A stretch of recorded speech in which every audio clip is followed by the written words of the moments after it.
प्रिय विद्यार्थियों, good morning.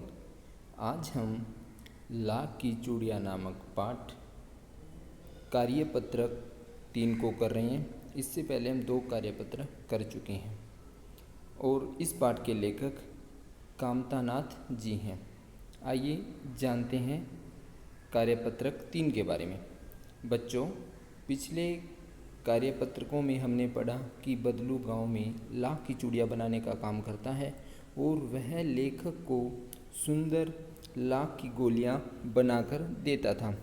वह चूड़ियों को पैसे से नहीं बेचता, बल्कि अभी तक वस्तु विनिमय का तरीका था। संसार में बदलू को किसी बात से चिढ़ थी तो वह थी कांच की चूड़ियों से। यदि किसी भी स्त्री के हाथों से कांच की चूड़ियाँ दिख जाती तो वह अंदर ही अंदर कूद जाता था और उनसे 2-4 बातें भी सुना देता था। ये हमने पिछले कार्यपत्रक में भी पढ़ा है। ये कक्षा 8 के विद्यार्थियों के लिए है। यहाँ पर आप अपना नाम लिखेंगे और यहाँ पर आप अपने कक्षा अध्यापक का नाम लिखेंगे। अब बदलू की और उसकी बातचीत हो रही है, उसको हम देख लेते हैं एक बार। मुझसे तो वह घंटों बातें किया करता था। कौन? बदलू। लेखक कह रहा है ये।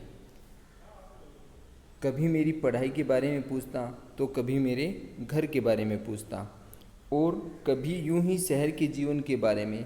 मैं उससे कहता कि शहर में सब कांच की चूड़ियाँ पहनते तो वह उत्तर देता, शहर की बात अलग है लला। अर्थात लेखक को वो लला कहता था। वहाँ तो सभी कुछ होता है।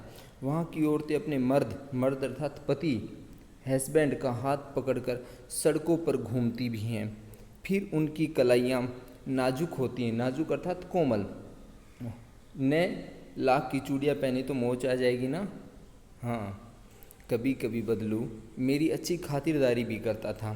जिन दिनों गाय का दूध होता वो मेरे लिए मलाई बचा करके रखता। आम की फसल में तो रोज़ उसके यहाँ से 2-4 आम मैं खा जाता।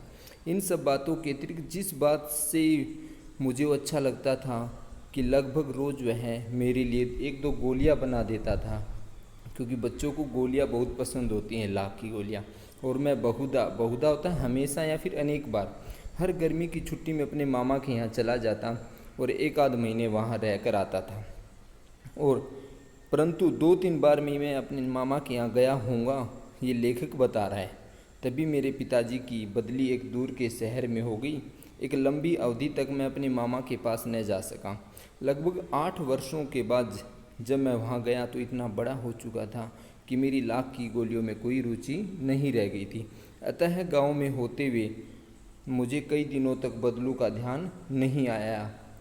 अर्थात वो अपने गांव में वहाँ पे गया और किंतु उसको वहाँ पे ध्यान नहीं आया। इस बीच मैंने देखा कि गांव में लगभग सभी स्त्रियाँ कांच की चूड़ियाँ पहने हैं, अर्थात अपने मामा के गाँव में।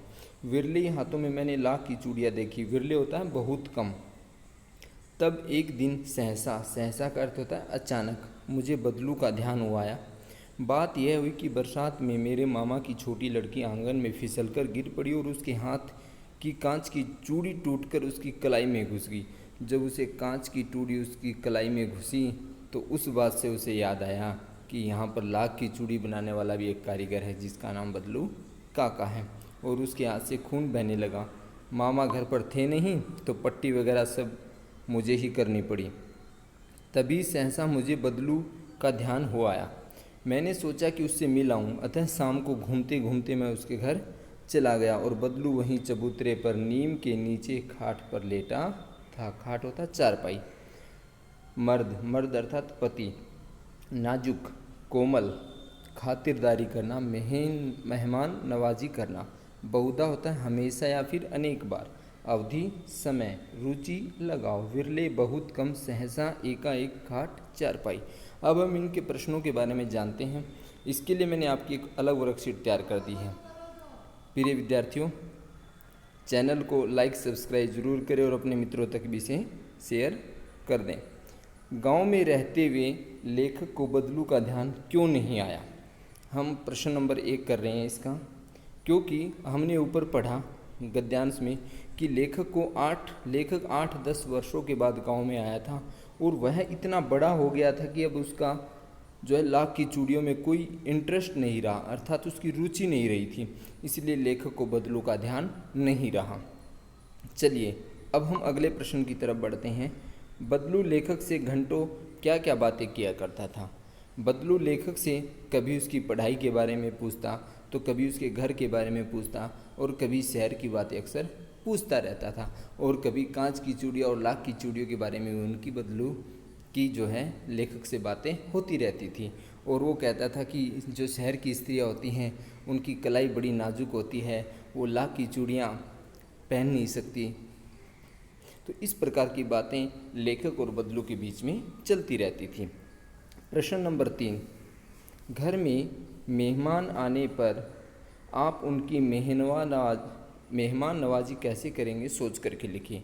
प्रिय विद्यार्थियों, हर किसी के घर के अंदर मेहमान आते हैं और हम उनका आतिथ्य सत्कार कैसे करते हैं हमें यहाँ पर ये बताना है। तो सबसे पहले प्रिय विद्यार्थियों, हम उनका आदर सत्कार करेंगे, उनको बैठने के लिए कहेंगे, फिर उनके लिए जलपान इत्यादि की व्यवस्था करेंगे।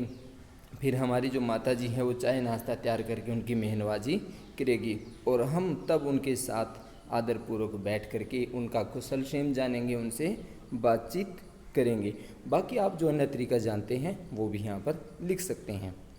प्रश्न नंबर 4, अपने मित्रों या भाई बहनों से बातचीत करके लिखिए कि लाख की चूड़ियों से चूड़ियों के अतिरिक्त क्या क्या चीज़ें बनती हैं।